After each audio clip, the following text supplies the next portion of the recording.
Today's show is sponsored by our friends at distilleryproducts.com. If you are a bourbon group or you are a store or a distillery and you need custom laser etched glassware at wholesale prices, that means the prices are pretty damn good, y'all. Check out distilleryproducts.com. I am happy to get you in touch with them. It is a family-owned and operated business. Carson, Janie, Vicky, all the good folks over there at distilleryproducts.com. They not only have laser etched glassware, they also have awesome swag like customized flasks and other cool things like drink stirs. Check it all out. Go to distilleryproducts.com, see for yourself, and reach out to me. I would love to get you in touch with them. Today's show is also sponsored by our friends at Orca Coolers. It is summer. Summer is hot. It's hot everywhere. You need a cooler that is going to be able to hold ice while it's hot. And Orca Coolers has that. They also have awesome tumblers. They have a barrel tumbler. It looks like a little whiskey barrel. Check them all out at orcacoolers.com. Use code DADSEASON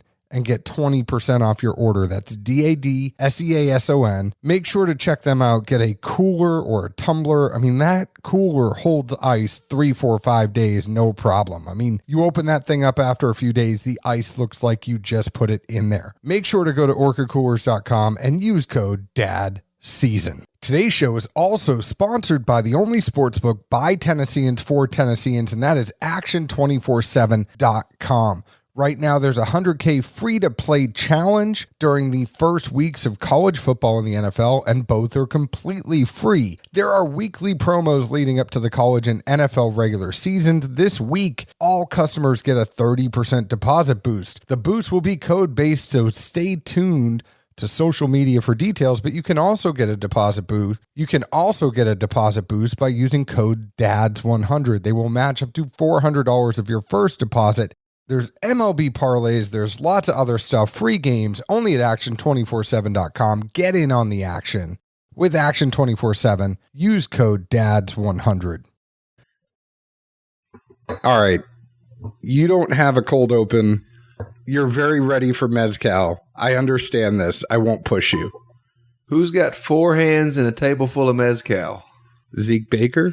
I only got 2, but you got 2 more.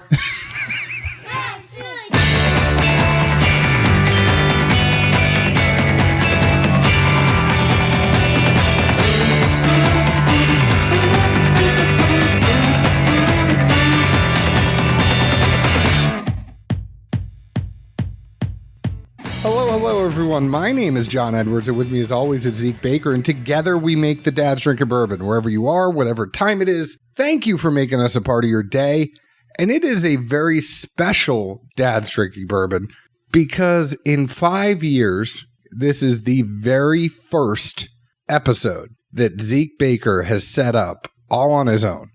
Typically, I am reaching out to the guests. I am reaching out to the distilleries to get product. Should they send us product, I am procuring said product if distilleries do not send it to us. This is the very first episode that is Zeke Baker generated. I am going to do something I typically do not do, and I am going to take a step back. I am going to be Zeke Baker today. I am going to shut up for the first 20 minutes, and then I'm just going to come in with a question about 20, 25 minutes. That's typically what Zeke does. So, Zeke, are you ready for this? Look here, you got a roll and I got a roll. We don't need to change too much. Well, no, I mean, we made it this far. Baby steps. I might want to line up another one in another year or 3. Well, if this doesn't fail. I think our friend Bob Hopkins wants to see what you do when the quote-unquote talent takes over. So go ahead, introduce your guest, tell us who he is, tell us where he's from. Let's go. This is Jason from Cinco Sentidos. Y'all know I do awful with saying things that aren't Southern. I'll let him take it away now. So, Jason, who are you? What company are you from? And all right. Zeke just said, hey, I lined up a Mezcal show.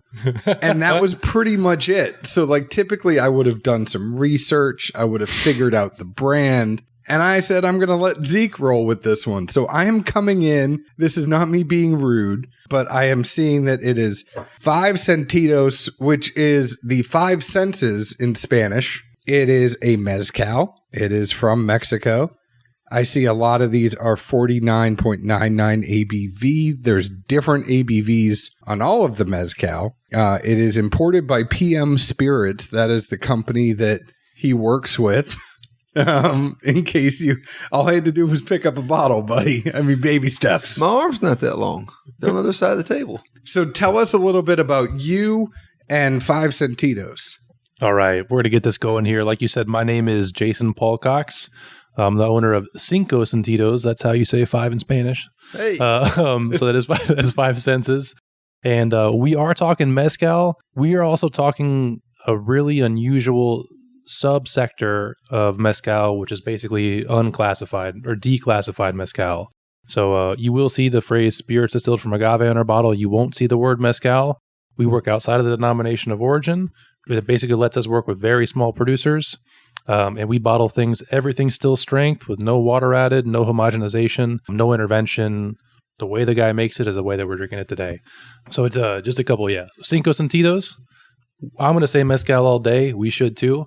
The guys who make this call us Mezcal. This is Mezcal. But again, we do not go through that process to put that word, like the word Mezcal in our bottle.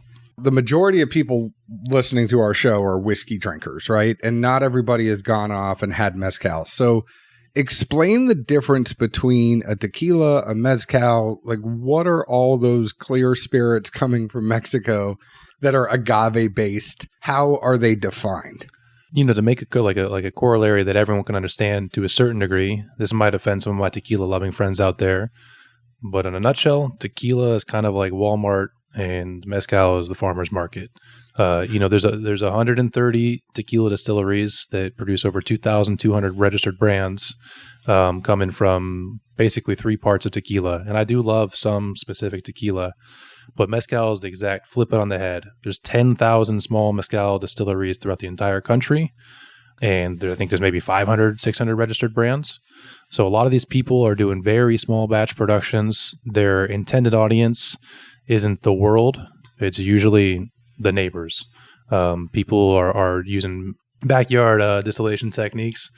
Are distilling in their backyards?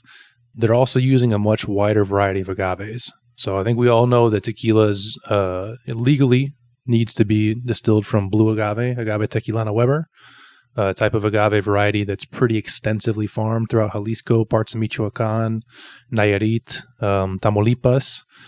And in the world of Mezcal, it's where things get a little funky, confusing. Of the 230, 245 identified species of agave, we know that people are making Mezcal from 55 or 60 of those.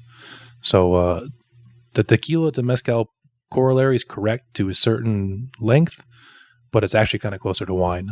You got hundreds of grape varieties with different sugar contents, different terroirs where they like to take. And the same things with agave. So we find stuff in southern Mexico and Oaxaca, and these are species that you don't find sometimes 20 miles away.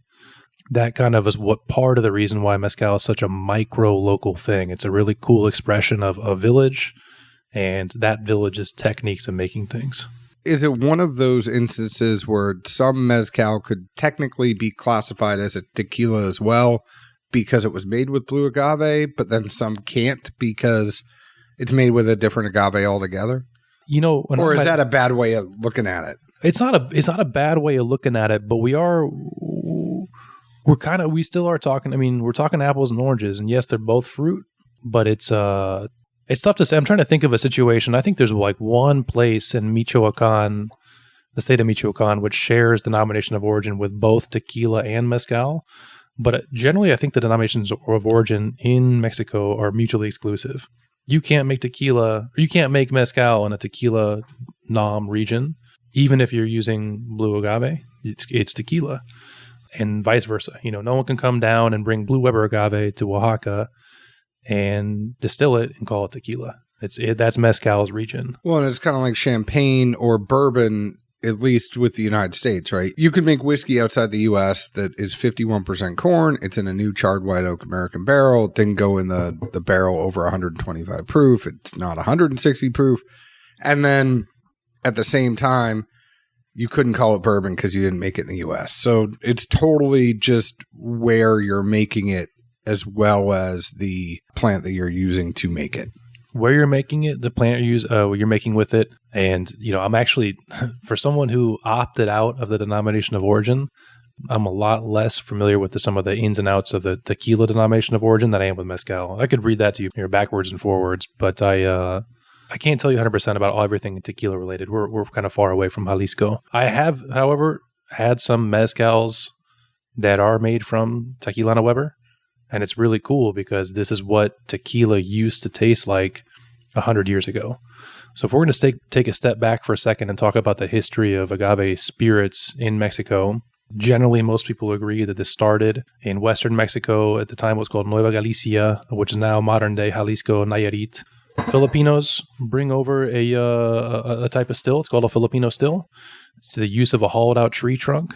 At the time, indigenous inhabitants of Mexico were already roasting agave underground as a food source, and they were also already drinking fermented agave sap as kind of like a ritual beverage.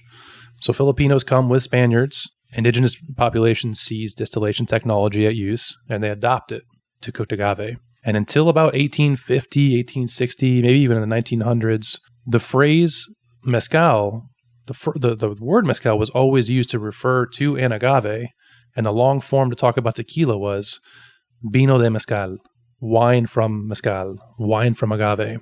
And the most famous region at the time that was making a good amount of high quality mezcal was tequila. So they kind of broke off their own denomination of origin because saying vino de mezcal de tequila is kind of a mouthful. So with time, it's just tequila. So tequila, the town of Tequila fights to define their denomination of origin.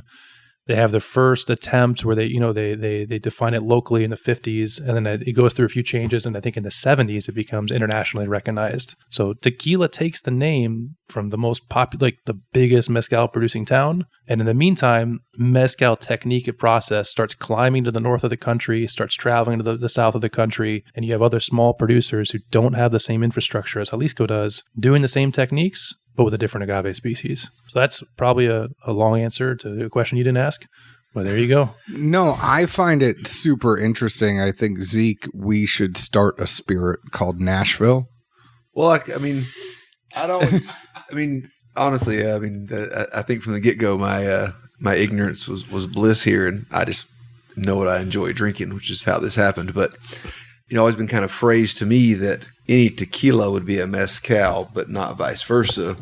But this seems like it has more to do with the region, or the landscape, so to speak, of the area of the country it's coming out of. That's actually absolutely right, what you just said. In theory, every type of tequila is technically a mezcal. Mezcal is like the granddaddy of agave spirits. Mezcal means metal excali. Metal is agave, and Nahuatl, excali means cooked agave, and basically any beverage that derives from cooked agave, from a linguistic standpoint, not from a denomination of origin standpoint, is a mezcal first and foremost. And then you have tequila, you have bacanora from Sonora, you have raicilla from Jalisco as well, but Western Jalisco, you obviously have mezcal in Oaxaca and a few different states as well. But people will call this different names based on the region, and it's the same thing. Tutsi, vino del oh damn. Tootsie. We have Tootsies here. And they actually have their own moonshine now. So you could go get Tootsies and bring it back to Tootsie, and they'd probably get a kick out of it. I don't follow you here, man. Tootsie. Oh, it's a bar here. Sorry. Oh, okay, yeah, okay. No, I was afraid I'd lose you on that. I was thinking Tootsie Rolls. I was like, what? Like they're branching out to something totally different, man. Congrats. No, it's a very, very, very famous country music bar in downtown Nashville called Tootsie's, and they actually have their own moonshine now. I think that's awesome, right? It's probably GNS moonshine. Okay. It's quote unquote moonshine, but it's really not like the white lightning you get. And I think there's a lot of similarity in what you're talking about with everybody in their backyard stills to like moonshine in Appalachia. And it's not really intended. There might be a hell of a lot of stills out there in the hills and the mountains, but they're not intending to go to market with it. It's really just for themselves and their neighbors. Yeah. And I mean, I think at the end of the day, I don't know if you guys have distilled or not, but it's fun. If we did, we wouldn't be able to tell you about it. Oh. I still have both my eyebrows, so clearly I have not been near anything like that. What is the take down there? Like, are the authorities getting on them for having backyard stills, or is that pretty acceptable to not have a regulated still that way? I'm not sure how much I can answer that either. No, it's a cultural product. This is something that's existed for, we know, to be about 400 years. Again, most mezcal makers to this date are still making things most for local and personal consumption.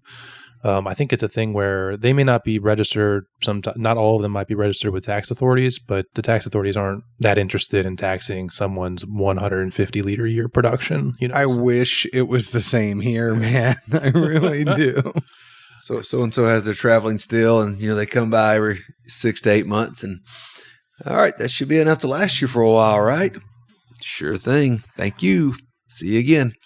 Now that we got the history out of the way, I feel like we have a base of understanding mezcal. How did you, tell us a little bit about your story. How did you end up down in Mexico owning a mezcal company? So I would just do a couple of things. One, I have a base understanding still of mezcal. This is a massively broad category. I am being very facetious when I say Okay. Now that we have the first 10 minutes of the podcast and we have a base to build from, now tell us how you're still light years ahead of us. So again, this is as much learning as it is fun, obviously. Damn, this is a story I have to tell every day. So I'm sorry. It's just interesting. I think some people would want to know. I mean, you're from Indiana. Right. And you ended up in Mexico. Yeah. And then you ended up owning your own spirits company. I mean, not everybody has that story. It's a valid point. Which is probably why you have to tell it every day. So I went down to Oaxaca. And I was telling Zeke this before we went on air. That's why I'm saying, damn, again. No, so I went down to Oaxaca for the first time about 7 years ago. Before being involved in this industry, I was an interpreter. So I worked in hospitals, and I mostly worked with, I worked 100% with Spanish-speaking patients. And at that time, I enjoyed that job quite a bit. I was living in Columbus, Ohio, but I was looking to kind of move up in the world of interpreting and work in courtrooms. So I've been studying for about a year, learning legal terminology. And as my exam approached, I realized that I did not know how to speak good Mexican Spanish. I learned my Spanish in Panama. So I decided to book a trip for a month, go to a language school, learn a little bit more about slang and how to talk like, a real human being and not a textbook. As fortune had it, I ended up in Oaxaca of all places. I heard there was good food there. It's about all I knew about it. Within hours after being off of a plane, I was at a mezcal tasting, hosted by someone who's in the industry who, to this day I still look up to. And it was like eye-opening. I never heard of it before. I never tasted it before. I really wasn't a neat spirits drinker before it happened. And, within an hour and a half, my world was just turned on its head. So, within a few days' time, I rented a car on the weekends and I wanted to go out and visit producers and start asking questions. And given, I am a fully fluent Spanish speaker at this time and I'm not shy. So I was just like, let's go see what's out there, and just meeting some great people, tasting some incredible stuff. And I went back to the States, with a bunch of unlabeled bottles and a suitcase and a bunch of enthusiasm. I could present my exam, but in the meantime, I'm hanging out with friends, drinking it, watching YouTube videos about it, trying to find the only book written about it at the time in English. I'm like, I think I know more than this already. But, I realized that to me, it was like, this is a massive, cool undertaking. Not a lot of people know anything about it. And, I'm 27. I passed my exam. I've got a guaranteed career in my life. Why don't I go back and see what I can do? So I move back. I go back to Oaxaca with a 4 or 5 month open, ticket. I get a job at a mezcal bar within my second day. Every day I'm sneaking little pours in the back bar and hanging out with my buddy at the time, who's now my business partner. And within 3 months, it was after, pretty long mezcal session. We're just kind of halfway off our rockers and kind of complaining about where we work. Both of us man, if I were running this place, things would be different, as I'm sure every service industry person does all the time. And we were just like, well, shit, let's do it. Don't worry. Everybody who works at any job that they aren't the owner has that at some point. And I'm so happy that we coincided on that, because basically our half-ass plan was, all right, man, well, I love mezcal and I've already met producers. I'll do the beverage program. And my buddy is a hell of a chef. And he's like, yeah, man, I'll do the food. And no business plan, no investors, We looked at one place, which is where my restaurant is today. Like the landlady was like, "All right, like we got a sucker right Yeah, here. like- Cut you a deal. I'm sure you guys will last at least a year. Let's sign the contract." And we did it. We built it from ground up. We lived in the back room we lived in back rooms for the first 4 or 5 months. We couldn't get a liquor license, so we were kind of a speakeasy thing. Cafe during the day. Invited people to come back at night, drink our mezcal collection. And in the meantime, on any off day, I'm driving around in the country, picking up, 5, 10, 20 liters of some cool juice and then sharing it with people. So slowly but surely, we kind of built out a brand and a package, and we built flights. And I think we had 8 or 10 different mezcals to try when we first started. First it was the restaurant, then it was the brand. I think nowadays we've got 40, 45 expressions on our back bar from 10 different producers, all under our own label. And a liquor license. Edit. Insert the edit. No, we got that after a year, man. That was a trip too. We were running things. We were not a profitable business. We went to the States to do pop-ups to get some US dollars, keep the business alive. And they call. I got an unknown number coming in, and I'm like, well, don't usually answer these. They're generally extortion calls. But what's up? Hello. We've got your liquor license. Like, oh, great.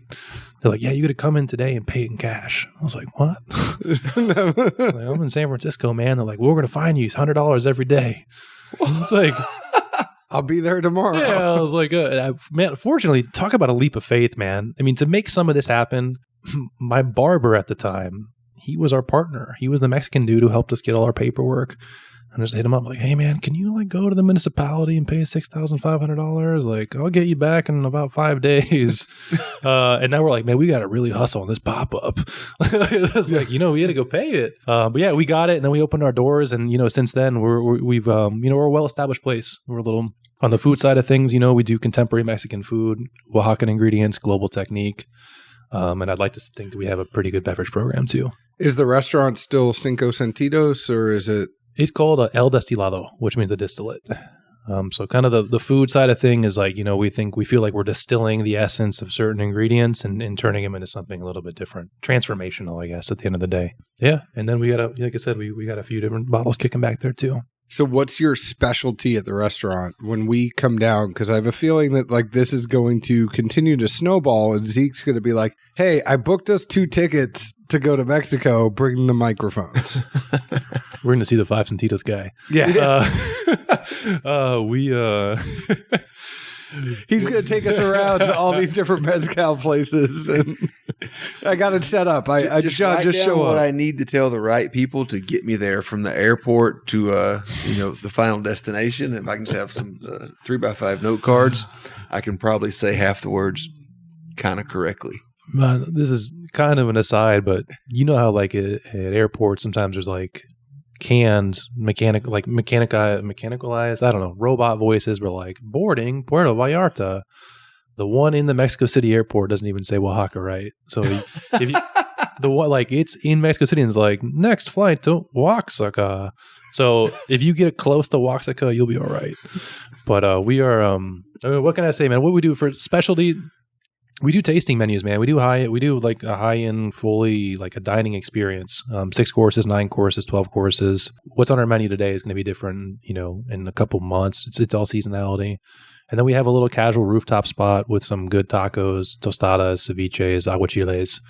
We got a brilliant chef. I got very lucky with this kid out of Jalisco who just has a different mentality about how to take food that he's grown up with and present it to in a really next level way.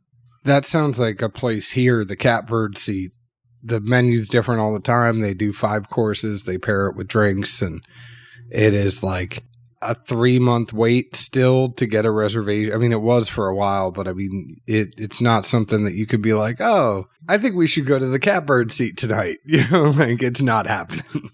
Kind of the same way. I mean, it's seasonal in Oaxaca, right? So we book out a couple months in advance when it's high season, but that's why we have the casual spot too. A lot of people show up, you're on vacation, you don't make reservations, so we got a nice fun spot. It's relaxed, plays good tunes, it's open air, and you can eat kind of on a budget too. Kid from Indiana, by way of Ohio, goes down to Mexico. Probably not coming home anytime. Mexico's home at this point, right? Mexico's home. I've been there for 7 years, and I do really enjoy coming back to the States, but every time I come home, I go home to Oaxaca, I'm happy to be back too, and I think this is a thing that's has never felt totally certain, but I think especially since the pandemic, where I spent a year straight there, and I was like, I really like this place. So I can't see myself in the States. I don't know where, someday, and I don't really want to. I mean, my work is really hands-on. I work with 10 different producers from 10 different villages. If we wanted to visit them all in the same day, we'd be in a car for 24 hours straight. So they're all over the place. It's a very relationship-based business model that we have. And I can't imagine, outsourcing that to somebody too. And like, oh, tell Delfino I said hello. The people I work with, again, they're all families. And the people who treat me like family too. So it's I have a bunch of families basically, and I gotta balance them out between here and there.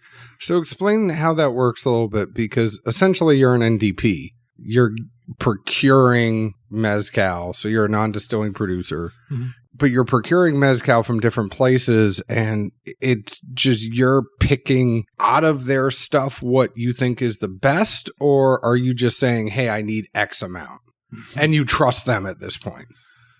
We don't work in the latter example you mentioned. It's one of the things as a brand principle. We don't have production calendars with anybody. It's not one of these things where we're going to say, hey man, PM Spirits is saying I got to get 1,000 liters of espadín up there, so come on. We have agreements with certain families where it's a given. What you make, I trust you, I believe in you. Oftentimes the mezcal is paid for before it's made.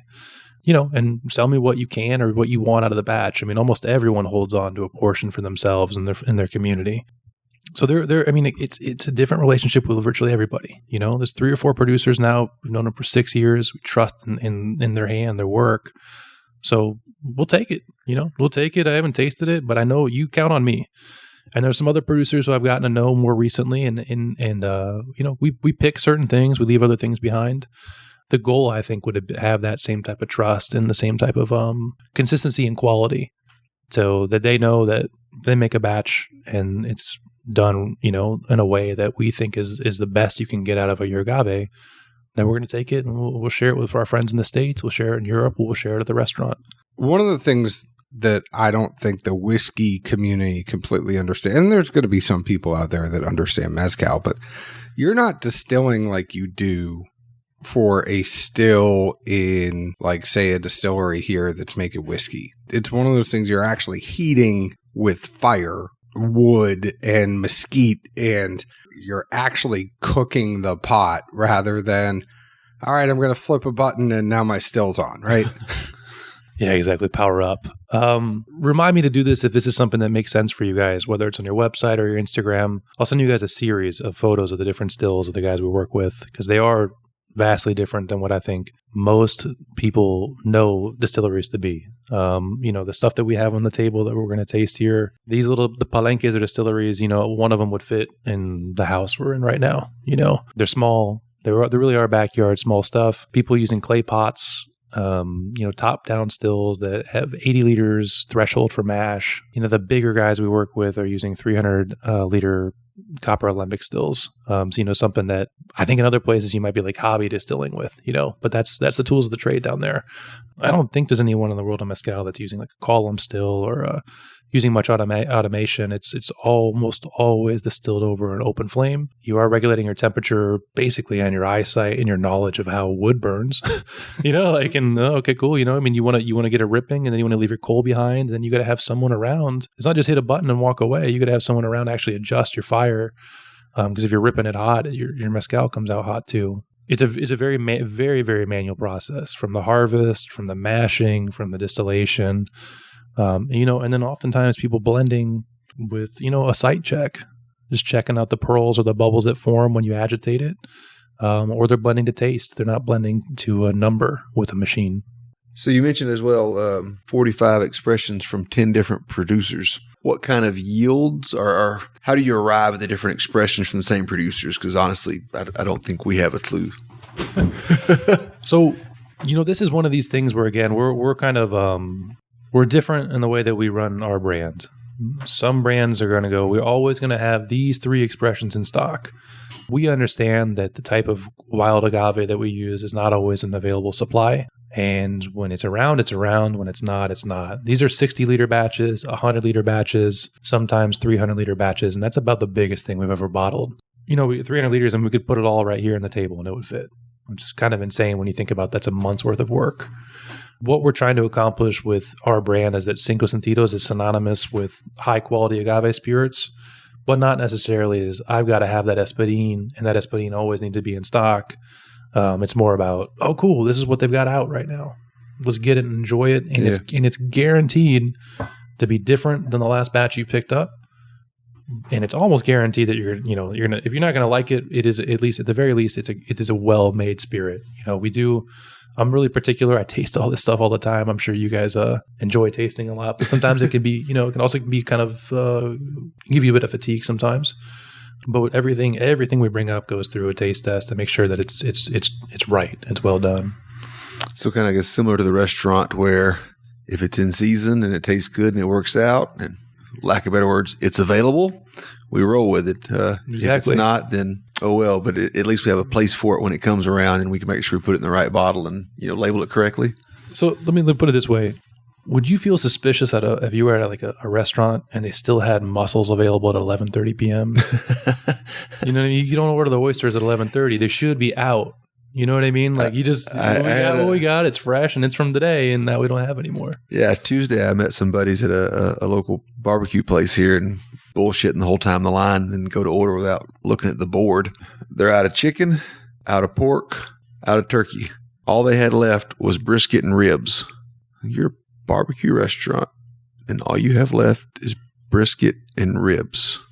Something didn't go right today. Oh, man, but good stuff runs out. Well, you know, I mean, that's what I'm saying. Like that's what was so funny is being in the South, the things you would expect to be gone first. I gotcha. That's all they had left. And it's like, ooh, maybe we didn't go to the right spot today. So of the expressions you have today, which path do you want to lead us down here? Just so you know, this is the part of the podcast where Zeke wakes up. So he lets me go through all the questions and the setup with you. And now he's like, all right, I'm here. I'm here. I'm good now. I see you got some booze over there. Yeah. This is the part where Zeke perks up. John's the intro where everybody nods off. I give the backstory. He's had to wake me up a couple of times. Like, Zeke. All right, so we have 5 different bottles on the table and then a whole bunch of sample bottles because we might be doing a pick here with our buddy Tark from Elixir Spirits. And not to, I guess, shortchange or discredit, I think, probably the middle part of this, which would be procurement, more distilling. Obviously, more than happy to talk about that as we taste these. Yeah. I just think that for most people that have maybe seen Mezcal in a bar, never ordered it, rarely tasted it, I'm going to assume there's a lot of different varieties here for things that look just like a clear spirit, quote unquote. And I think most people here in the States see a clear spirit. They think of vodka gin and the same 2 to 3 or 0 flavors. I mean, it's true, you know.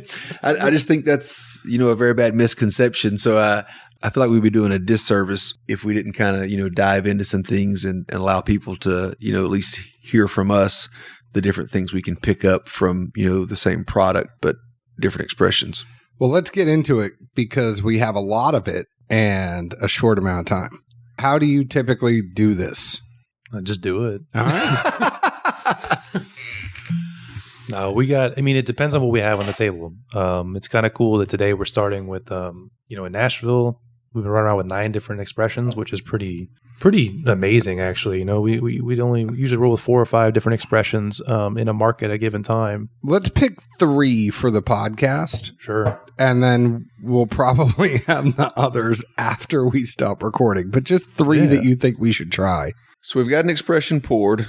I will let you share all the fun details regarding. I think kind of a question that happened offline, but we did talk about terroir for a minute, and if that played into different expressions, and obviously correct me if I missed something, but if that doesn't weigh in, what does lead to the wide variance of expression and profile and the taste that we get from, you know, the umbrella of Mezcal? I think the closest analogy as to like why certain mezcal tastes the way that it tastes is kind of like, why can you have 15 different types of barbecue? It's what ingredients are you using? What type of firewood are you using? How are you building your sauce? Yeah, how long, if you're going to do a dry rub, or et cetera, right? Everyone, when you become a flavor maker, you have a wide set of preferences, a wide set of options to do certain things in A, B, or C method. This is part of the reason, when I mentioned you might have 9 different bottles of Cinco Sentidos somewhere, it's not 9 of the same things. These are 9 different stories, sometimes made from 4 or 5 different people with different methods, and there tend to be local preferences. So we talk about terroir, and the plants that we use for mezcal are beautiful, they're noble, they're unusual, they're not around the world. They're remarkably important, but it's just as important as who is processing them. At what age are you going to cut your agave? How much are you going to shave it down? Because if you leave a little bit of leaves on the penca, if you leave a little leaves on the piña, the heart, you're going to get something that might have a little more of a bitter profile, but you're trading that in for more mass. What type of firewood are you roasting with? How long are you roasting? Are you going to let it sit there for 10, 12 days? Kind of let it pre-ferment and get funky, decompose a little bit before you open up that oven and start mashing it. How are you mashing it? How do you make your fiber? Are you doing it with a big old bat? Are you running it through a mechanical grinder and having a bunch of gas smoke and smell kind of invade your distillery? Are you using a Tahona to crush things and have a very ununiform type of fiber? What kind of water are you fermenting with? Spring water, well water, high calcium content, is it relatively neutral? And then your still. Not only does it matter if you're using a clay pot still, there's about 5 different types of clay pot stills in Oaxaca based on where you're buying your clay from. 80-liter stills, 50-liter stills, 120-liter stills, different forms. So think this vapor is going to boil down and condense in a different way. And then how do you proof? It's a remarkable. I mean, we on our back labels, you see a big block of text. Nowadays, not everyone likes to read, Zeke, but Zeke doesn't like writing either, so don't worry. Actually, that's one of the things I try to dive into when I can, honestly.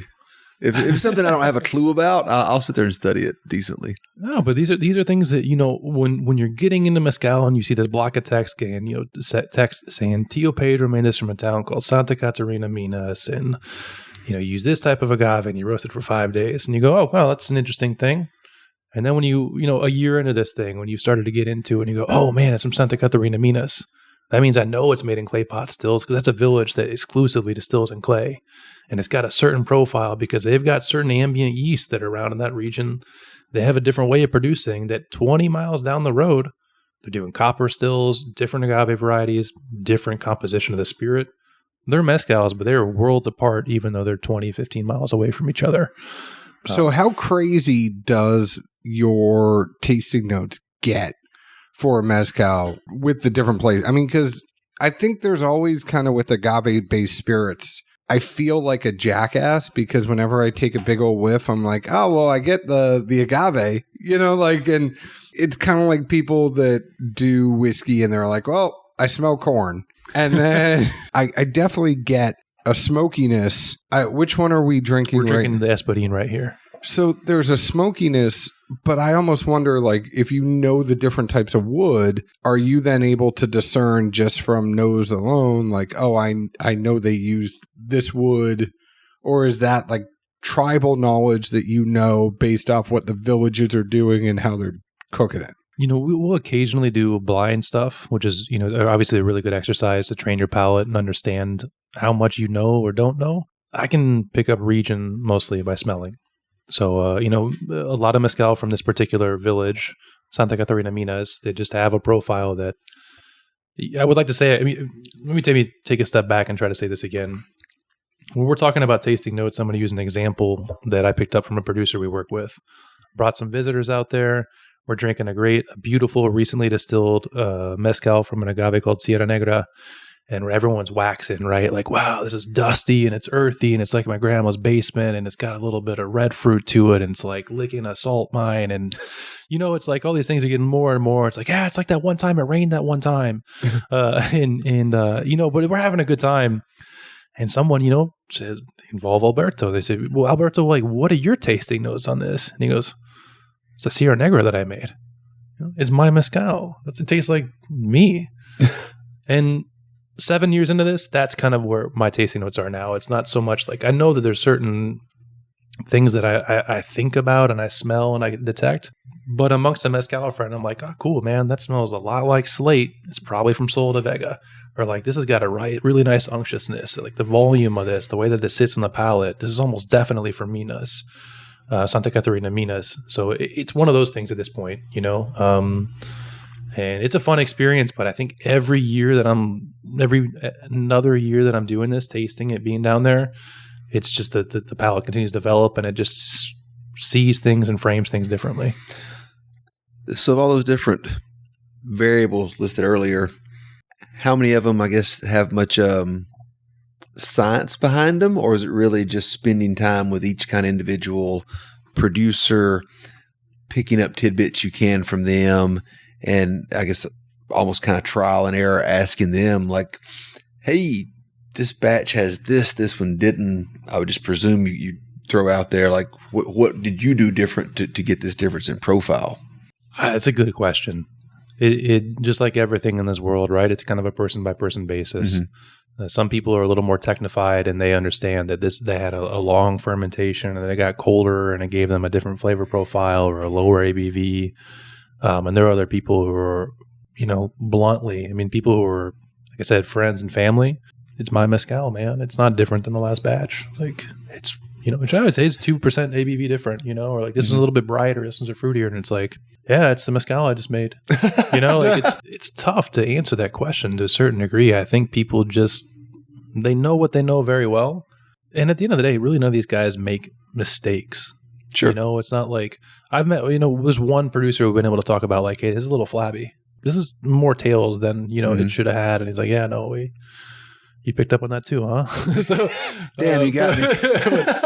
but you know, it's not that much about like very few people are gonna be like, yeah, this is a prolonged fermentation, man. I got a little lactic. Did you pick the cheese up or not? Yeah. You know, we talk about yield, we talk about sweetness, viscosity, but maybe not compare it to other flavors. The word chamomile has never come up with producers before, and there's a guy who makes mezcal that smells like chamomile, you know. But it's just one of the things like, why would you talk about that, you know? So I don't know if that answers your question or not. No, I mean, that's what I would assume to a fair degree, that it's on a very, you know, obviously a basic local level of, what do you mean? Like, I made it. If I thought it was bad, I wouldn't give it to you and I'd throw it out back probably, but I made it and I'm proud of it. And if it varies, oh well, that's just how Mother Nature renders the product that we're trying to make based on the weather, the day, the 10 other factors that are just intrinsic, but no one can plan or you know, scope out ahead of time. That's a good point. And even that, people have that sensation of that feeling. They don't always put it to words. You know, it's as simple as, you know, seeing a producer 3 weeks. I know last time I saw them, they're fermenting and I'm out there, how'd it go, man? And they're like, nos fue bien. You know, things came out good, and there's not much more to say about it, you know, just like taste it and it speaks for itself. So we're sipping an espadín. An espadín is probably the most common agave variety you find up here in the States. It's kind of the workhorse, if you will. It's a cousin to the Tequila Weber plant. They are genetically, you know, related to a certain degree, and you tend to find these because they have a quote unquote short lifetime, 6, 7, 8 years to reach harvest. They have a decently high sugar content, and they're fairly easy to cultivate. You know, they're not plants that give you much trouble when you're trying to plant them and grow them. Most mezcal that you see these days crafted from espadín tends to be kind of larger batch. You know, look for a bottle number when you can on mezcal, because I think it's important to tell you. It tells you about the scale of the operation. And when someone's got a bottle 2,495, you know, it's kind of an indicator that they're tanking stuff. It's not single batch. You know, we can use the phrase artisanal craft all we want, but So let's put another one, because I'd like to go side by side. So we have the espadín. What's another one that you would say, like, out of your top 3 mezcals that people should try? That's responsible. You doing the side by side, man. I already finished my first pour. Let's say I have something from a different producer, different region. This is also distilled in clay pots, but also a different agave variety. So I mentioned some mezcal distilled from the agave variety called Sierra Negra. Sierra Negra is a cultivated agave variety. It takes between 12 and 15 years to reach maturity. It's rare. You know, not many people still cultivate these days. And Alberto's a master at making mezcal from this agave variety. It's interesting because already right now I could tell you the espadín is more. It's more of like a burnt smoke, like it's almost like that campfire, like that smell that you get when you even get near the fire. This is not that. The first one I thought to me was like really fresh lit wood. Like I could pick that up on it. From a fruit aspect side, I thought it was somewhat a little more dry. Bitter's not the word, but like a drier fruit that kind of parches the tongue. And I thought it was really big on the front part of the palate. It jumped there. And again, like to me in my mind, just visual kind of thing, I would just see wood that had been, freshly rip-roaring going. I felt like that aspect of the wood really got in there well. I could be completely wrong, but just the components that I picked up on it at least. This Sierra Negra, I think it's fruitier than the espadín, but I'm almost getting like fresh cut lumber opposed to that freshly lit wood. Wetter. Yeah. Yeah, I see that. Like to me, this kind of like set. I feel like there's maybe a little longer fermentation or something to it. Now we could be completely bullshitting. So like he's just looking at us. I keep wanting to be like, well, you're 0 for 8. What do you want to do next? It's like me trying to say Tarok's name. We can drink some bourbon, guys. No. I mean, we can. By no means was that an implication of not enjoying it. Again, just trying to figure out. Like I think we're looking at you trying to see, are we right at all? And you are giving us the blankest expression, right? Your poker face is in full effect. I feel like this was the same expression he gave his friends when he came back the first time to Indiana. And it was like, you got to try this shit, man. It's great. Here's what I taste. Ugh. Oh, no. Or not from them, but, the blank stare of like, this is not what I expected. It's like when people used to go so there's funny stories of people going up to whiskey distillers saying, I really like this. I get this, and this whiskey, and it's really good. They look back at him and go, really? Because I didn't put any of that in here. Exactly. That's like that Alberto story. It's like, yeah, well, it tastes like Sierra Negra. It tastes like the mezcal I made. It doesn't taste like anything else. This is, no, I'm with you. This is one of these things we're mentioning, like, I feel like, again, the parameters of your palate and the lexicon you use evolve with a bit of time. No, I know Tarok has been exposed to a lot more mezcal. He may not, I could be wrong, but you say his name much better than I do. It's just Barack with a T, dude. There you go.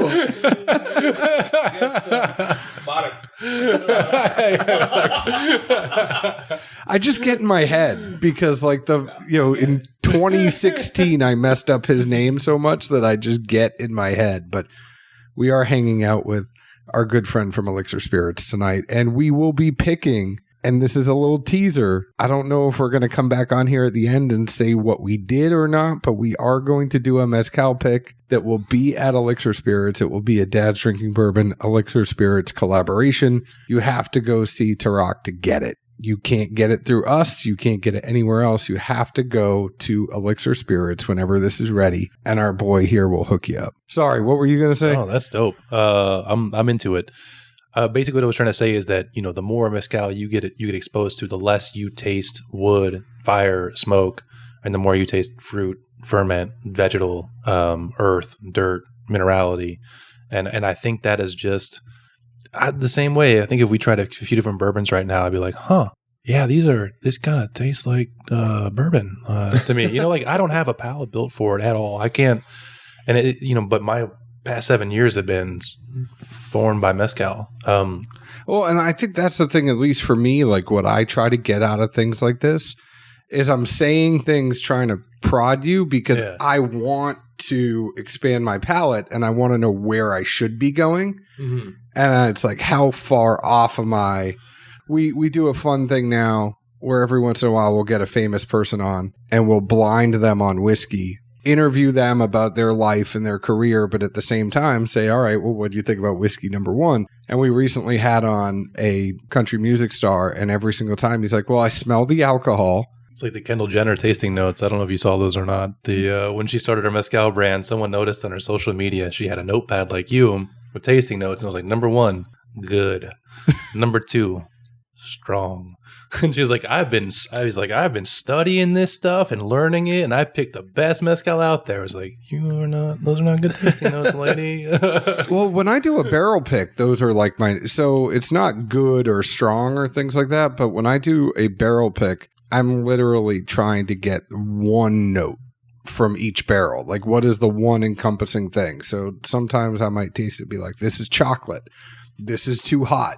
This is what, and I'm just trying to figure out what is that perfect barrel. So sometimes I understand. I mean, Kendall Jenner good is not I was going to say, like, tasting that example I wouldn't want to apply to any of us here, but I did think it was also similar, though. You talked about when you first dove into it and picking up maybe more nuances or looking to find those and observing them, versus as you get more and more familiar, and then you just kind of focus on the few subtle differences. So you jot down or you notice less to a degree, although you're also kind of noticing more. Mm-hmm. And I feel like that's very similar for, most people as they work through bourbon, whiskey, or probably any spirit. You get there and you think you like something, and then you dive in, and then you spend a while kind of exploring and really trying to learn yourself probably. Yeah. But then once you get to that point, it's like, I'm not going to need 10 minutes to figure out which one I liked or this or that. Like, give me 2 sips of this and 2 sips of that, and I can tell you the 2 things that I feel like make it stand out in the right or wrong direction. But either way, it's kind of funny to come full circle from not being able to say much to the phase where you could probably say more than enough, and then you just say a little again, but it's in a completely different context and much more meaningful. That finish on the Sierra Negra is amazing. That is a unique. If there's one thing I'm taking away from that pour, is the finish. It hangs. Yeah. It hangs out a while. It's this is something that I think this was batch number 11 that we had bottled from Sierra Negra, right? This historically, like in terms of putting this in front of mezcal drinkers, has been one of the more cerebral mezcals you get. The Sierra Negra. There's a lot to unpack. So I agree with you 100% when we have initial impressions. This is one that you let hang out in your glass for 20 minutes and watch it evolve. And when you give this mezcal to 10 different people, you get 10 different tasting notes. Anywhere from lactic to stone fruit to dust to chocolate to tobacco. And that's exciting to me, actually. Like, yeah. I like, I'm like, oh, cool. Because people are generally enthusiastic about it. They're not like, oh, it tastes like chocolate. And it's like, that's cool that you get that because he got cedar. And well, what I like about that too is I feel like it's one of the things that if you have someone that's completely naive or even, skeptical, here's a 1/4 ounce. Just nose it a little bit, try it a little bit. Don't run away, but come into it with an open mind. They're going to tinker with that. I would venture to say most people will be like, I need a little bit more. Like, I can't quite figure it out. Like, it just makes your mind spin up where they, I can't figure it out. And I thought I wasn't going to like it, but I kind of do. And I kind of want to try it again. And, I just think it's very inviting once anyone that was closed-minded to the spirit, just let themselves go and dive in a little bit. I think that's one of the best perspectives you can take towards this too. When you can go into with mezcal with a preconceived conception. I might have hit you guys with a blank face when one of the first things you talked about with the espadín was smoke, because it's like when I feel like to an inexperienced drinker, I could serve them a glass of tequila and tell them it's mezcal and say, what do you think it tastes like? And they'd be like, pretty smoky, because we have that perception that mezcal is smoky. I mean, I might die a happy man if I never hear someone say, that's like a smoky tequila, right? Because it's this thing that when it was introduced to the market 15, 20 years ago, it just happened to be that the first brands that kind of broke into the States happened to have pretty smoky mezcal. But you have to admit that espadín... The espadín has smoke. Yes. I had the other two, and the other two are not like that. That's true. And I have to think that it's probably clay pot with a mesquite wood. He's roasting with oak. Now, this is something that, like, if we want to get into nuance, and this is probably, you might just cut this out, but... No, I mean, but the clay pot probably has to impart smoke more than another still would. You do cook the agave with firewood, but I think there's a valid point to say that you're putting an open flame right below a clay pot for 36-hour distillation run. Yeah. smoke is going to make its way through that porous surface and get into the mash. This particular producer, he works with his nephew, and when he's running distillery, he's 72. He doesn't always lean all the way in and scrape every single last morsel out when he's changing the mash. His nephew, on the other hand, is a clean freak. So when I know his nephew is distilled, you get brighter mezcals. And I know when Tio Peter's done it, you go, cool, man, I got a little bit of burnt ends in here. I happen to like burnt ends. But it's even one of those things, where just some of that mash got stuck in the little boiling pot. And then the next time you throw the mash in and it just releases a bit of that smoky, burnt flavor. Yeah, and when it's in moderation, it's tasty. It's good.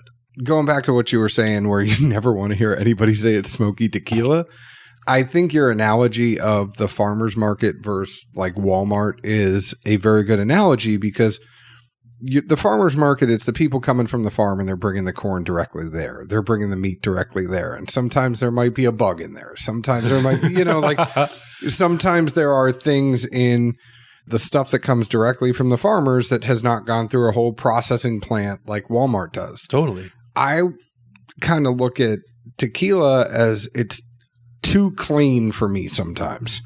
It's like you're drinking it and you know what you're going to get, but you're not going to get more. And that's what I like about Mezcal is that, yeah, some are smoky, some aren't, but there's more depth. It's like my problem with Jack Daniels. Like, I love Jack Daniels barrel proof, but the 80 proof Jack Daniels, it's their mass produced thing. There's not a lot of nuance.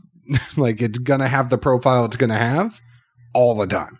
I think it's almost kind of maybe a perception thing to a degree too, because I mean, at least personally, like when I think of tequila, I almost never would think of smoke, which maybe it was too many rough nights in college with very, very cheap tequila, other things. But when I think of whatever smoky components there, I see it welcoming as like a differentiator. Like you can tell this was actually made. You know what I mean? I like the way you say it's true. But yeah. I mean, it didn't come over here in a powder and get thrown together like GNS, which I can't tell you names, wouldn't want to if I did, but I understand that happens with tequila and other spirits. But you can tell it just gives it such a natural aspect that like the feel of it is, hey, this was handmade. Someone genuinely did this. And whether you like it or not, you can at least appreciate that this kind of came from the ground up, essentially. It's home cooking. Yeah. Just like it's a home cooked meal and you just know you can't replicate that. Not everybody agrees on who has the best sausage gravy, but you can tell when it's homemade versus whipped together with water and powder. Yeah. So I'm going to go out on a limb here. Out of these three, they're all very good. Don't get me wrong. But I think there is a distinct stylistic difference between the three of them. I'm not going to lie. The one that I like is not necessarily smoky. Mm-hmm. I like the Sierra Negra probably the best out of these three. Mm-hmm. Because I like it's got hints of things, but it's not like overtly smoky. But it's not overtly clean at the same time. Zeke, I'm interested in where you fall on these, but I mean, it's not like it matters. It's all good. Just curious about your palate. I'm pretty spun between the second and the third one. The third one, I thought the nose was very subtle. And again, these are horrendous notes, but it's how I just perceive it off the palate. But the third one, I thought it was kind of meaty, and it had like a good salt to it, if that makes sense. I felt like it was like, you need a good steak that has the right amount of salt, right amount of heat, temp cooked to it. Or if you were ever a kid and, your parents weren't smart enough to tell you like not to suck on lemons all day because it'd eat the enamel off your teeth. But, it's that whole like negative feedback thing to where you don't like it, but as soon as you stop doing it, you want to do it more. The third one, it pulls me. Like, I just want to taste it again. As soon as it goes away, I feel like I'm missing something when it's not there. See, I'm just here for Zeke's tasting notes. That's what I live for. I feel that way every day. We just saying, I just want to drink. I just want to have a little bit more when the glass is, done. Like the second one's super enjoyable, but it's more of like casual. I could sit here and sip it and bullshit. And if it sat there for a minute, I wouldn't like feel like I was missing one of my close friends. But the third one, like, hey, what did I forget to do just now? Like I lost something. I mean, you as you were saying that, I went back to pour myself a second pour, and guys, I drink this stuff every day. But I feel it's that's a cool tasting note. The way this makes you feel, right? Because I'm the same way with this particular batch, which is the third one, by the way, is Agave Tobola. Wild harvested agave takes about 10 years to reach maturity. You got to kind of hunt from these things. They take off in pine forest, oak forest. They're kind of like searching for truffles to a certain degree, not cultivated.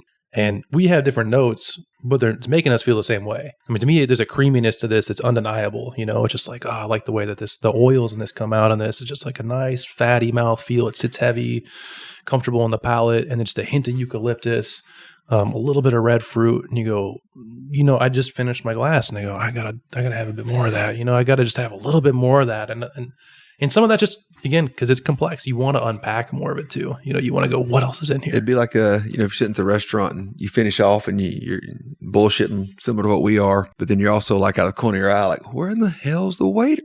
Damn, this thing is empty. What is he doing? Like, you always have that, like, I'm going to act calm and collected and bullshit, but if he doesn't come by this damn table, he's losing dollars on the tip by the minute.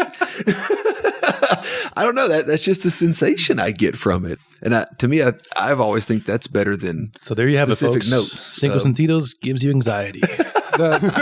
My tasting note on the second one is it makes me think of Zeke Baker because, like, I have a good enough time when it's around, but if it was gone, I wouldn't miss it too much.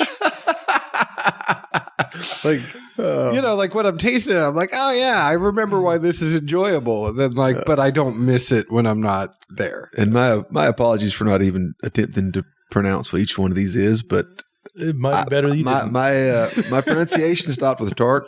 That's the one thing I've succeeded in here today, so we're good with that. These are fun to taste through, and anywhere between 2 and 3, I think it would be a mood. I would agree with that. I know we have just scratched the surface. We are about to go do a pick. We will do something to tease this pick probably on Instagram after we pick it, and you can find it at Elixir Spirits in Spring Hill, Tennessee when it is ready. Jason, thank you so much for coming on. You can get this in Nashville in the Middle Tennessee area. Yeah. Where else can you get this? Washington, D.C., New York, California, Chicago, Florida somewhere probably. Georgia. But mainly just come hang out in Nashville and find it. And we know Elixir Spirits has the last 5 Sierra Negras. So that's where you're going to have to go to get that. And PM Spirits is the importer. We know it's Cinco Sentidos Agave. But if you are on Instagram, it's just 5 Sentidos. That is the 5 senses. Agave, Agave. You can find us on Facebook at Dad's Drinking Bourbon, Twitter at Bourbon Dads, Instagram at Dad's Drinking Bourbon. Thank you for listening to this podcast. Please leave us an open and honest review, just like we leave open and honest reviews about the whiskey we drink. We're going to have you on again because we're not even like, we're an hour and a half in, and I feel like we could talk for another hour and a half. So thank you very much for coming on. Zeke, where else can the folks find us? Drinking wonderful Mezcal in good old Nashville, Tennessee. Cheers. Cheers. Salud.